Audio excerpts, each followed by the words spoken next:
বিএনপির মহাসচিব মির্জা ফখরুল ইসলাম আলমগীর লন্ডন গিয়েছেন জনাব তারেক রহমান সাহেবের সঙ্গে দেখা করার জন্য, বৈঠক করার জন্য, এবং তিনি সেখানে ১০ থেকে ১২ দিন থাকবেন এবং আ দলীয় বিভিন্ন বিষয়াদি নিয়ে, রাজনীতি নিয়ে তিনি তার যে সুপ্রিম কমান্ডার বা সুপ্রিম নেতা, সর্বোচ্চ নেতা, তার মতামত, পরামর্শ নিয়ে পরবর্তীতে তিনি বাংলাদেশে আসবেন। এইরকম খবর প্রায় সকল জাতীয় দৈনিক, তারপরে টেলিভিশনগুলো খুব গুরুত্ব সহকারে প্রচার করছে। এবং বাংলাদেশের যে এখন সাম্প্রতিক অবস্থা, এখানে সমস্যাগুলোর কথা আগে একবার চিন্তা করি। প্রথম সমস্যা হলো যে বিএনপির সঙ্গে জামাতের যে সম্পর্ক, এই সম্পর্কটি এখন একেবারে তলানিতে, ক্ষেত্র বিশেষে শত্রুতার পর্যায়ে চলে গেছে। দ্বিতীয়ত ক্যাম্পাসগুলোতে মানে বিএনপির যে মূল শক্তি বলা হয় ছাত্রদলকে, তো দীর্ঘদিন ধরে ক্যাম্পাসগুলোতে তারা ঢুকে পারছিল না। কোথাও সাধারণ ছাত্ররা, কোথাও শিবিরের নেতাকর্মীরা, সেখানে তারা তাদের অবস্থান বহাল রেখেছে। কিন্তু হাল আমলে দেখা গিয়েছে প্রায় সবগুলো শিক্ষা প্রতিষ্ঠানে ছাত্রদল তাদের কর্তৃত্ব প্রতিষ্ঠা করে ফেলেছে এবং এই কর্তৃত্ব প্রতিষ্ঠা করার কারণে সমন্বয়ক যারা আছেন তাদের মধ্যে এক ধরনের হতাশা দেখা দিয়েছে, শিবিরের মধ্যে হতাশা দেখা দিয়েছে এবং এই যে শিবির এবং সমন্বয়ক এবং নেপথ্যে ছাত্রলীগ আর ছাত্রদল, এটি নিয়ে শিক্ষাঙ্গনে যে কোনো সময়ে যে কোনো অপ্রীতিকর ঘটনা ঘটতে পারে, এরকম একটা আশঙ্কা রয়ে গেছে। এরপর যেটা দেখা যাচ্ছে সেটা হলো রাজপথের ছোট ছোট দল একেবারে অনুল্লেখ্য। যেমন দেখা গেল আওয়ামী লীগের ১৪ দল, বিএনপির ১৯ দল বা ২০ দল। এরকম ২০ দলের মধ্যে, ১৯ দলের মধ্যে সব মিলিয়ে যদি আপনি বাংলাদেশে ৫০ থেকে ৬০টি দলের নাম বলেন আপনি, যারা জোট করেছে, এর সাথে তো প্রায় ১০০টার মতো দল ছিল। তা আপনি কয়জনকে চেনেন? আপনি ধরুন বিএনপি, আওয়ামী লীগ, জামাত, জাতীয় পার্টি, সিপিবি, বাসদ, জাসদ, গণ অধিকার পরিষদ, ওয়ার্কার্স পার্টি, এরকম কতগুলো, সর্বোচ্চ ১৫টি দলের নাম আপনি বলতে পারেন। আর বাকিগুলো হলো সেই এমন দল, সেই দলের নেতাদেরকে আমরা চিনি না, আর দলের নামও আমরা পত্রপত্রিকা আসলে ওইভাবে পড়ি না। কিন্তু এই সময়টিতে দেখা গেল এরকম ছোট ছোট দলগুলোকে নিয়ে বহু পক্ষ খেলছে। মানে যারা কিংস পার্টি করতে চাচ্ছে তারাও এরকম ছোট ছোট দল তৈরি করছে, এদেরকে টানাটানি করছে। ফলে এই সকল দলের নেতাদের চেহারায় যাকে বলে একটা লালিত্য দেখা যাচ্ছে, অনেকের পাঞ্জাবি বুড়ো হয়ে যাচ্ছে, পাজামা ঢোলা হয়ে যাচ্ছে, অনেকে নতুন গাড়ি কিনে ফেলেছে। মানে এটা হই হই রই রই রমরমে একটা অবস্থা এই রাজনৈতিক অঙ্গনে চলছে। তো একই সঙ্গে কিংস পার্টি ছাড়াও বিএনপি বলেন, জাতীয় পার্টি, জামাত, তারাও কিন্তু এই সমস্ত ছোট ছোট দলকে নিজেদের দিকে টানছে। অনেক বড় বড় জাতীয় নেতা এই সমস্ত খুচরা পার্টিকে তাদের বাসায় দাওয়াত করে পোলাও, কোরমা, কালিয়া কোপ্তা খাওয়ানোর পাশাপাশি আবার হাতে কিছু টাকাও গুঁজে দিচ্ছেন। তো আবার সেই বিএনপির মতো একটা বড় দল, তাদেরকেও দেখা যাচ্ছে এরকম অনেক খুচরা পার্টির সঙ্গে দেন দরবার করতে হচ্ছে পরিস্থিতির কারণে। এবং এই কাজগুলো কখনো কখনো আমরা দলের শীর্ষ অনেক নেতাকে দেখি, আবার মাঝে মধ্যে শুনি যে স্বয়ং তারেক রহমান সাহেব এই সমস্ত যারা ছোট ছোট দল অনেকের সাথে কথা বলেন।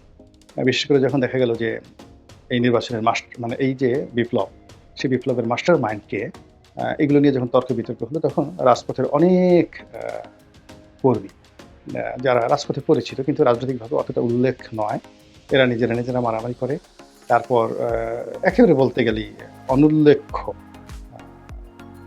ছাত্রনেতা বা ছাত্রকর্মী যাই বলেন না কেন, মানে এই রাজনীতি একটা ক্লাসের মধ্যে পড়ে না। আপনি মন্ত্রী বলেন, এমপি বলেন, পলিটিশিয়ান বলেন, এগুলো হয় না। এদের দেখেই কেমন যেন। তো এদের কেউ বলল যে তার সঙ্গে তারেক রহমান সাহেবের সরাসরি কথা হয়েছে।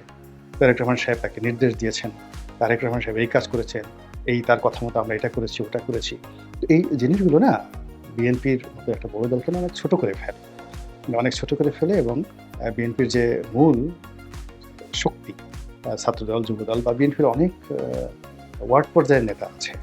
ওয়ার্ড পর্যায়ের বিএনপির নেতা বা যুবদলের নেতা, ছাত্রদলের নেতা, যাদের সামনে অনেকে বসতে পারে। তো যারা বসতে পারেন না, কথা বলতে পারেন না, তারা এসে যদি বলেন যে আমি অমুকের সাথে কথা বলেছি, অমুকের সাথে কথা বলেছি, তারপর এটা ওটা, এই জিনিসগুলো বিএনপির মধ্যে ইতিমধ্যে গত ১০০ দিনে অনেক বিশৃঙ্খলা তৈরি করে ফেলেছে। এরপরে আরেকটি সমস্যা, সেটি হলো বিএনপির একজন নেতা সালাউদ্দিন আহমেদ, শিক্ষিত, মার্জিত, বেশ জনপ্রিয় তার এলাকাতে এবং তিনি বিখ্যাত হয়েছেন এই কারণে যে তাকে শেখ হাসিনার জমানাতে তাকে গুম করার চেষ্টা করা হচ্ছিল এবং তাকে পুশ আউট করা হয়েছে। অর্থাৎ বাংলাদেশ থেকে জোরপূর্বক তাকে ভারতের শিলংয়ে পাঠিয়ে দেওয়া হয়েছে এবং তিনি দীর্ঘদিন ভারতে নির্বাসিত ছিলেন এবং সেখান থেকে বাংলাদেশে এসেছেন। তো তিনি জনাব তারেক রহমান সাহেবের খুবই প্রিয় এবং তিনি এই দলটির মহাসচিব হচ্ছেন বা তিনি ডিফ্যাক্টো মহাসচিব, এরকম একটি কথাবার্তা বিএনপির মধ্যে দীর্ঘদিন ধরে আলোচনা হচ্ছে। আবার অন্যদিকে মির্জা ফখরুল ইসলাম আলমগীর, আমি জানি যে প্রায় ৪-৫ বছর ধরেই তিনি মানসিকভাবে এই মহাসচিবের পদে থাকা, কন্টিনিউ করা, এই জিনিসগুলো তিনি মেনে নিতে পারছেন না। তিনি অনেকবার একান্ত আপনজনদের কাছে বলেছেন, আমি আর পারছি না, আমি ছেড়ে দেবো, আপনারা আসেন, আপনারা নেন, ইত্যাদি বিভিন্ন কথাবার্তা তিনি বলেছেন। আর তার শরীরও অত ভালো। আর ইদানিংকালে যেটি হচ্ছে, তার যে কিছু ভদ্রসিত কথাবার্তা, তিনি সবসময় ভদ্র কথাবার্তা বলে আসছেন। তিনি ইচ্ছে করলেই অনেকের মতো গালাগাল দিতে পারেন না, রুক্ষ হতে পারেন না, রুড়ো হতে পারেন না। আর বয়সের কারণে দেখা যাচ্ছে তিনি নেতাকর্মীদের সাথে মাঝে মধ্যে রাগ হন। এই কিছু কিছু ভিডিও ফুটেজ আওয়ামী লীগের লোকজন ভাইরাল করে ফেলেছে, কিন্তু in general he is a gentleman. তারপরে তার পোলাইটনেস, তার যে পারিবারিক ট্র্যাডিশন, যেমন দেখা গেল যে তিনি নিজে মন্ত্রী ছিলেন, এমপি ছিলেন, তার বাবা এমপি ছিলেন, তিনি পৌরসভার মেয়র ছিলেন, তার বাবাও ছিলেন, তার বোন ভগ্নিপতিরা সবাই শিক্ষিত। তার বোনের হাজব্যান্ড জেনারেল মাহবুবুর রহমান, যিনি সেনাবাহিনীর প্রধান ছিলেন, বিএনপি নেতা ছিলেন, এমপি ছিলেন। তো একটা ঐতিহ্যবাহী পরিবার। তো সেই পরিবার তো বেসিক্যালি অন্য যারা রাস্তার লোকজন আছেন তাদের মতো অশ্লীল শব্দ দ্বারা ব্যবহার করতে পারবে, গালাগাল দিতে পারবে।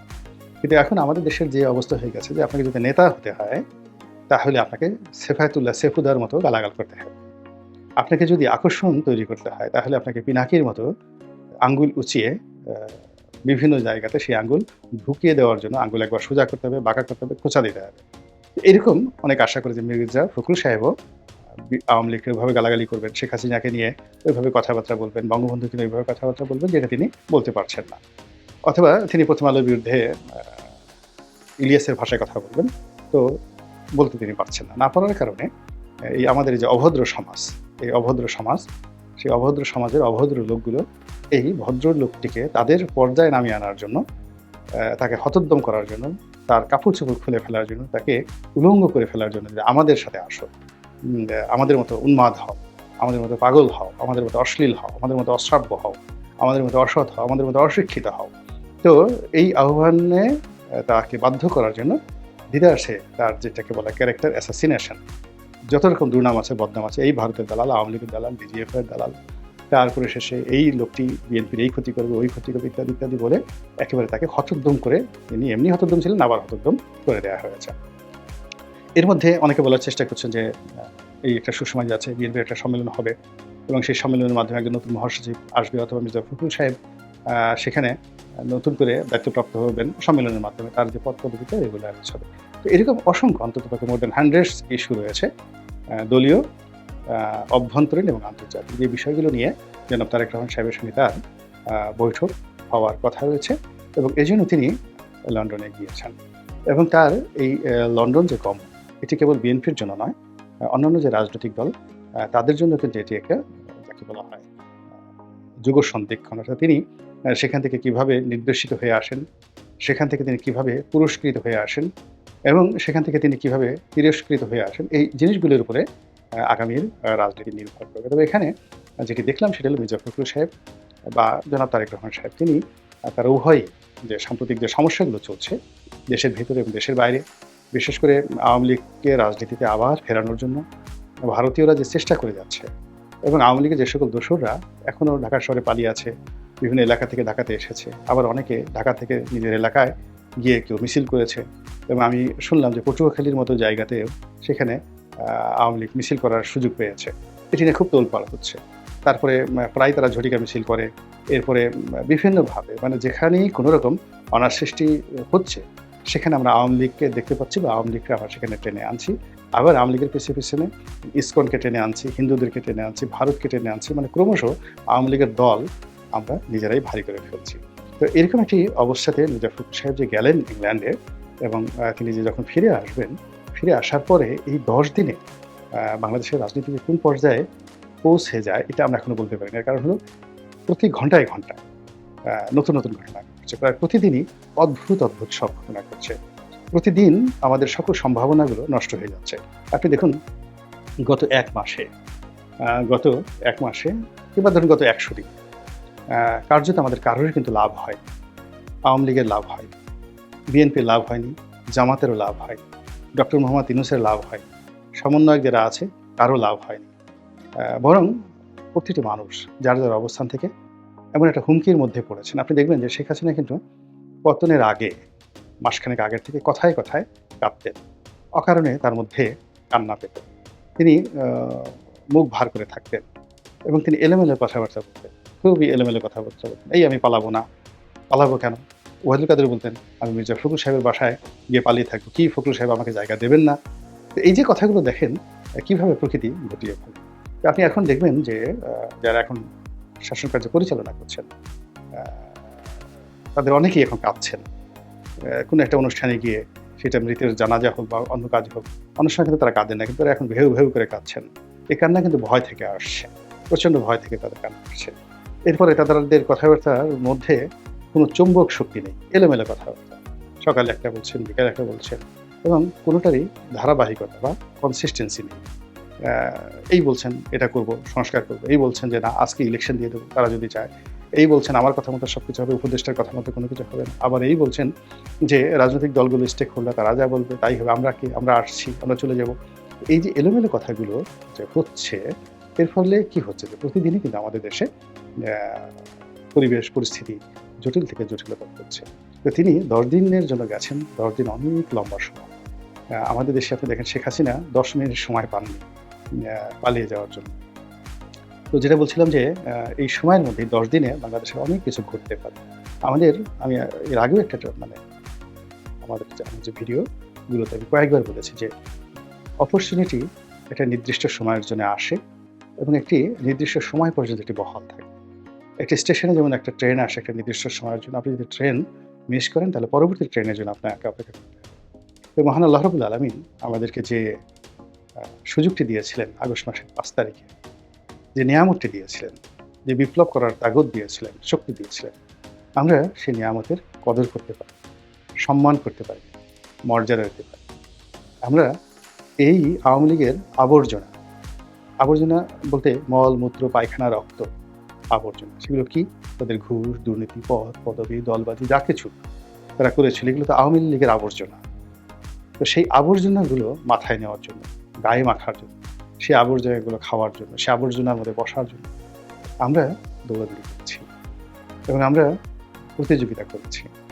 প্রতিযোগিতা করার পর আমরা এখনো পর্যন্ত কি দেখেছি বলতে পারি না। তবে সাধারণ মানুষ যেটি দেখেছে যে আগে যারা ছিল তারা ১৫ বছরে যে কুকর্মগুলো করেছে, এই ১৫ দিনের মধ্যে অনেকগুলো লোক তাদের চেয়ে একটু বেশি কুকর্ম করে ফেলল। তো তারা এত দ্রুত এই কুকর্মগুলো করলো, আগামীতে যদি তারা ১৫ বছর সময় পায়, তাহলে তো আমাদের পিঠের চামড়া থাকবে না। তাহলে মানুষ কি করছে? তাদেরকে আর বিশ্বাস করতে পারছে না। এর ফলে কি হলো যে অনেকের দেখবেন আমাদের বড়, বড় নেতা যারা আছে, তারা তো এই জিনিসগুলো বুঝতে পারে। বুঝতে পারার কারণে তারা এখন এলোমেলো কথাবার্তা বলছে। সবাই এলোমেলো কথাবার্তা বলছেন এবং তাদের সেই এলোমেলো কথাবার্তার কারণেই সবকিছু এলোমেলো হয়ে যাচ্ছে। তো বিএনপির জন্য সুযোগ ছিল, জামাতের জন্য ছিল, আরো অনেকের জন্য ছিল। ডক্টর মোহাম্মদ ইউনূসের জন্য ছিল। কিন্তু এখন এমন একটা জায়গাতে আমরা এসে দাঁড়িয়েছি। এখান থেকে সম্ভাবনার পথে এগুনো বা এই বর্তমান পরিস্থিতিটিকে ইতিবাচক পরিস্থিতিতে রূপান্তরিত করা। মানুষের মনে আশা জাগানো এবং যে আওয়ামী বর্জ্যে আমাদের শরীর আমরা কলঙ্কিত করেছি, মনকে কলঙ্কিত করেছি, লিপ্সাকে কলঙ্কিত করেছি, জিহ্বাকে কলঙ্কিত করেছি। সেখানে পুত পবিত্রতা আনাটা অসম্ভব ব্যাপার। তাহলে কি হবে? শেখ হাসিনার যা হয়েছে তাই হবে। অর্থাৎ শেখ হাসিনা এবং আওয়ামী লীগের লোকজন এই কুকর্ম করতে, করতে এমন একটা জায়গাতে ছিলেন যে তাদের তওবা করার আর কোনো সুযোগ ছিল না। ফিরে আসার কোনো সুযোগ ছিল না। তাদেরকে পরিণতি ভোগ করতে হয়েছে। আওয়ামী লীগের ১৫ বছরের যে কুকর্ম, সেই কুকর্মের যে সাগর, সেই সাগর যারা ১৫ দিনের মধ্যে শুকিয়ে ফেলেছেন, তছনছ করে ফেলেছেন, সাগর চুরি করে ফেলেছেন, তাদেরকেও কিন্তু পরিণতি ভোগ করতে হবে। আল্লাহ আমাদের সবাইকে হেদায়েত দান করুন। এবং হেফাজত করুন। আসসালামু আলাইকুম ওয়া রাহমাতুল্লাহি ওয়া বারাকাতুহু।